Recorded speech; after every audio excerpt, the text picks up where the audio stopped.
أعزائي المشاهدين في كل مكان، أعزائي المستمعين أينما كنتم، أهلا ومرحبا بكم. النهارده جايبين أكل من عند مين؟ عند عمو اسمه إيه؟ جدو. جدو إيه؟ جدو. لا اسمه عمو محروس. عمو محروس. عمو محروس اهو. ده عمو محروس اهو. اهو عمو محروس.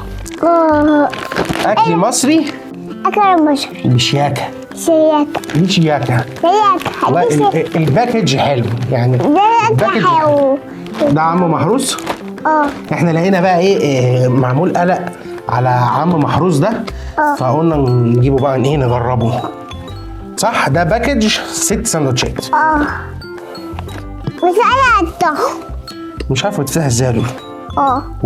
ده درج. يا دوب. تعملي كده. شايفه؟ قفل. ناخد صوره بص للكاميرا. افتحي بقك وانت بتشوفي. احنا المفروض جايبين شاورما لحمه وشاورما فراخ وشاورما سجق من عند عم محروس. انا عايزه مرون. ومدي لها على الجريل كده. المفروض العرض ده السندوتش واقف جوه العرض ب 25. بص عايزين راجل. مفتوح. حلوه. لا يا جوكي. لا حلوه. لا جوكي. انت ما بتحبيش الحاجات المشويه؟ بس هو ده سوسيس. لا سوسيس. لا.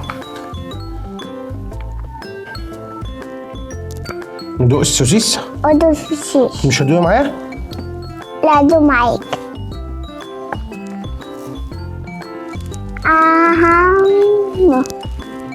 ماما.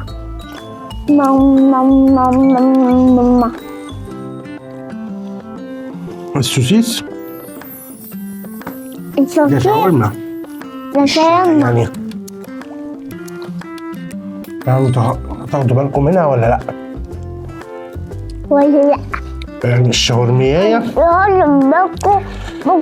شايفة السوسيس؟ مش السوسيس اللي هو لا يعني اللي هو الشاورما ده زي الفراخ الشاورما بس السوسيس بقى. هو حلو بس حادق شوية. أنا شايف. انت مش كيفت انت الأكل المصري؟ لا. أنا عارف إن هو لا. لا ده إيه حوالي. دي بقى شاورما فراخ.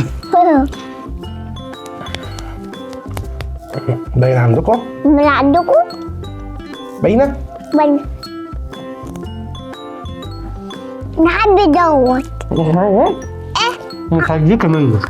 لا اديني منه. لا اديني منه. اشمعنى فراخ؟ ما تاكلي لحمة. لا اكل فراخ.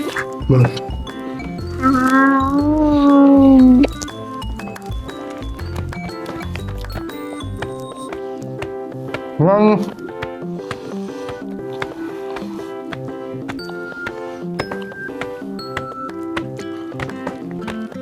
شاورما اللحمة. لحمة. الفراخ فراخ. مش عارف هو مش على قد الضجة اللي ده عادي الضجة. ده عادي الضجة.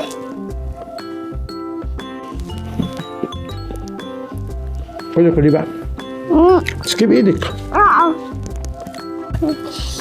التحمير ده محروق فطعمه لما بيجي في البق بيخلي الدنيا مش مظبوطة كده.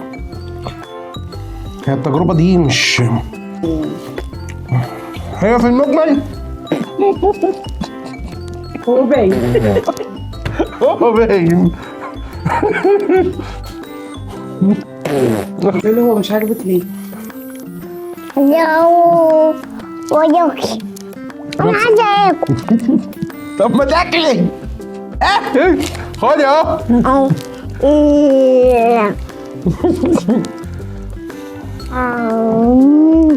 فكرة الشاورما السوسيس دي جديدة. يعني انت بتهيألي أول مرة تشوفي الشاورما سوسيس كده. السوسيس اللي هو سوسيس بتاعنا عادي. فالفكرة جديدة وطعم السوسيس مختلف عن السوسيس اللي احنا بناكله العادي يعني. فكره الشاورما دي جديده. شاورما اللحمه حلوه، بس انا ليا يعني تعليق واحد على الاكل كله بشكل عام. حادق محدق شويه، وحته اللسعه اللي على الجريل دي محروقه فمأثره على الطعم شويه، انما في المجمل يا لولو يعني في المجمل أبو باي هو باين. أبو باي. بصراحه في ناس كتير شكرت فيه، ولكن انا في حاجه محروقه انا بصراحه مش قادر اجيبها. أنا عمل لكم عمل لكم أعزائي المشاهدين، أنا كنت سعيد جدا معاكم وبتجربة عم محروس. احنا ممكن نجرب عم محروس؟ مهروس. احنا ممكن نجرب عم مهروس في فول وطعمية. يعني أنا لسه ما احنا جبنا الشاورمات والحاجات دي بالطريقة المصري، ممكن نجرب بقى يوم الجمعة من عنده الفول والطعمية والفلافل والحاجات دي. بس ولكن هي تجربتنا باينة. أنا التعليق لكم إن لابد أن نقف وقفة رجل واحد. رجل واحد. شكرا يا عم محروس. لا مروش. السلام عليكم. مالك.